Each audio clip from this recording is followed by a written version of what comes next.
Mga mulupyo dito hintulong ang mga isla habong tuhan giwa nakatagamtamhin libre nga mga serbisyo gobyerno didahin duha ka adlaw nga serbisyo caravan yan han Hunyo 29 ngan 30 yan ang tuig. Por lo menos 5,000 nga mga residentes han na napulo nga mga barangays dito han nasabi nga mga isla ang nakatagamtam hini nga mga serbisyo. Una nga ginbisitahan caravan ang upat nga mga barangays han Manicani Island sugad man ang barangay Victory Island kun diin masobra 3,000 nga mga mulupyo ang nakakarobatan libre nga mga serbisyo. Sugad inihin mga check-up, medisina ngan iba pa. Mayada gihapon libre nga mga eyeglasses, panrehistro, konsultasyon, medisina parahin mga hayop. Mayada gihapon libre nga mga lisuhin mga utanon parahin mga parauma sugad man iton mga interesado pananom. Ngan kakulop nga adlaw nakatagamtam hin pareho nga mga serbisyo ang mga residente sa 5 nga mga barangays hiton Tubabaw Island.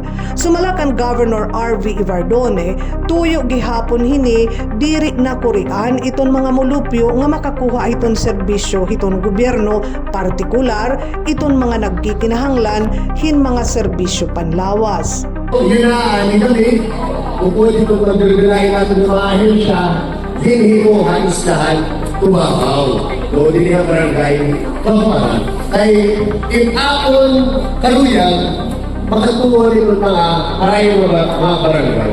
Ito mga barangay na, siyempre mahuli kung pagkatuhamon, Magulungan, Kapitolyo, para mga agri-huli, mga kamupapahamintan, masakay ko pa ng barangay. Mahuli ka lang para inyo.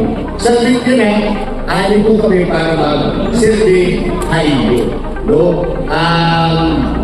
Ito namin mga national government agencies na bisa na yan pasok hihilo ko na ito para yung makabisita kayo.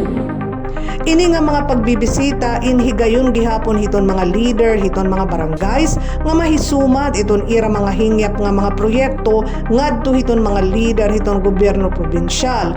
Importante ini para mahibaruan gihapon hiton gobernador kun ano iton mga tatagan hin prioridad. Ana sabi nga caravan in kadungan han pagmarka ni Governor R.V. Ivardone han iya usa ka tuig o primero nga tuig ha serbisyo.